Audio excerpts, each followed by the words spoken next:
SIR का मुद्दा पूरे देश में आग बनकर फैला हुआ है। देश भर के तमाम राज्यों में लगातार जो बातें हैं वो एसआईआर को लेकर होती है। सुप्रीम कोर्ट में बातें होती है, लेकिन अब सुप्रीम कोर्ट ने एक टिप्पणी की है एसआईआर को लेकर, क्योंकि घुसपैठियों का लगातार हवाला दिया जा रहा था कि घुसपैठी तमाम राज्यों में है। ऐसे सीमावर्ती जो राज्य है वहां पर बहुत ज्यादा घुसपैठी हैं, कहीं से बाहर से लोग आ जाते हैं। सभी का नाम ले लेकर के एसआईआर वहां पर कराया गया। इसको लेकर सुप्रीम कोर्ट ने अब टिप्पणी की है। पूरा मामला क्या है, एसआईआर को लेकर के सुप्रीम कोर्ट ने क्या बोला है और इसका क्या असर अब हुआ है, ये हम आपको आज बताएंगे, तो ये वीडियो अंत तक जरूर देखिएगा। नमस्कार, मेरा नाम ऋतिक ठाकुर और आप इस वक्त द हिंदी टॉप देख रहे हैं। तो मामला एसआईआर का है, स्पेशल इंटेंसिव रिवीजन जो नाम भी दिया गया है। इसको नाम बहुत बड़ा है और काम उससे भी बहुत बड़ा बताया गया था। सरकार कह रही थी कि देश में घुसपैठियों की पहचान हो रही है, प्रॉपर जांच चल रही है, राज्यों से रिपोर्ट मांगी गई। सुप्रीम कोर्ट में जब फाइलें खुली तो जजों ने सीधा सवाल दागा कि भाई घुसपैठिए कहाँ है। घुसपैठियों का नाम लिया था आप लोगों ने कि घुसपैठिए निकलेंगे, इसके बाद जब रिवीजन हो जाएगा तो वो डेटा कहाँ है। सिर्फ दावे से तो देश नहीं चलता, सबूत भी चाहिए होता है।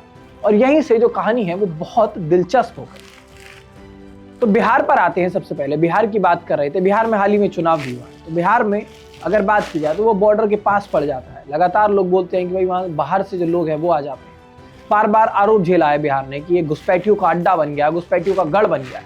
किसी राज्य को बिना किसी साक्ष्य के आप घुसपैठियों का अड्डा अगर घोषित कर देते तो वो भी अपने आप में गलत है। और एक बात भी है, प्रत्यक्ष को प्रमाण की जरूरत नहीं होती।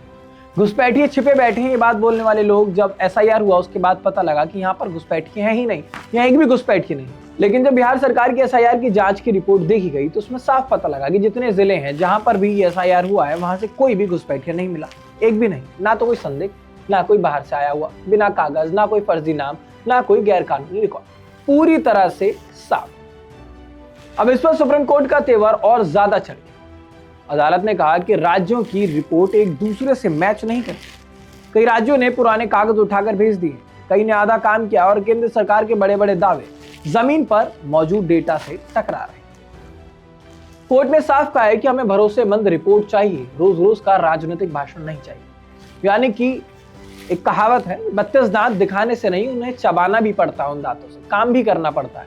कहने का ये मतलब था कि दावे बहुत बड़े बड़े कर देने से नहीं होता, धरातल पर उसकी असली तस्वीर क्या है ये जानने की जरूरत जरूर होती है। अब विपक्ष को इसी का इंतजार था। सबने हल्ला बोल दिया कि देखिए, सालों से घुसपैठ का भूत दिखाया गया था बिहार के लिए, लेकिन अब जब बाहर में एसआईआर का डेटा निकला है, सुप्रीम कोर्ट साफ बोल रही, तो वो पता लग रहा है कि जो बीजेपी है, जो चुनाव आयोग है, वो झूठ कह रहा था। अब ऐसे में विपक्ष ने तंज कसा है कि घुसपैठ का जो नरेटिव था वो एक चुनावी नरेटिव था।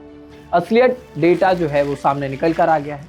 अब ऐसे में यहाँ एक बड़ा सवाल खड़ा होता है कि अगर बिहार जैसे संवेदनशील राज्य में एक भी व्यक्ति अवैध नहीं मिला तो फिर घुसपैठ की पूरी कहानी किस आधार पर खड़ी की गई थी?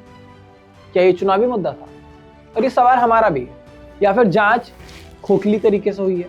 क्योंकि बोला भी जा रहा था कि जो एसआईआर है अभी पर्याप्त समय नहीं है, जल्दीबाजी में एसआईआर होगा, तो या फिर ये माना जाए कि एसआईआर जल्दबाजी में हुआ है कि यहाँ पर लोग नहीं मिल पाए, घुसपैठी नहीं मिल पाए। सुप्रीम कोर्ट ने अब गेंद दोबारा से केंद्र के पाले में डाल दी है।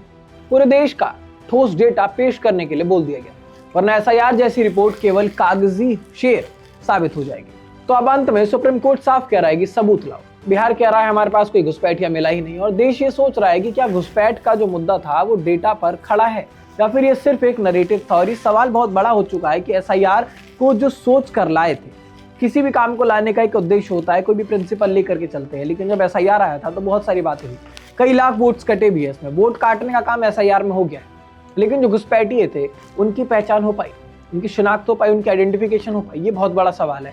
और अगर नहीं हो पाई तो क्या ये माना जाए कि जो एसआईआर हुआ है शायद वो पूरी तरीके से ठीक तरीके से नहीं हुआ? इस पूरी वीडियो पे आपकी क्या राय है हमें कमेंट बॉक्स में जरूर बताइएगा। साथ ही साथ द हिंदी टॉप चैनल को सब्सक्राइब जरूर कर लें।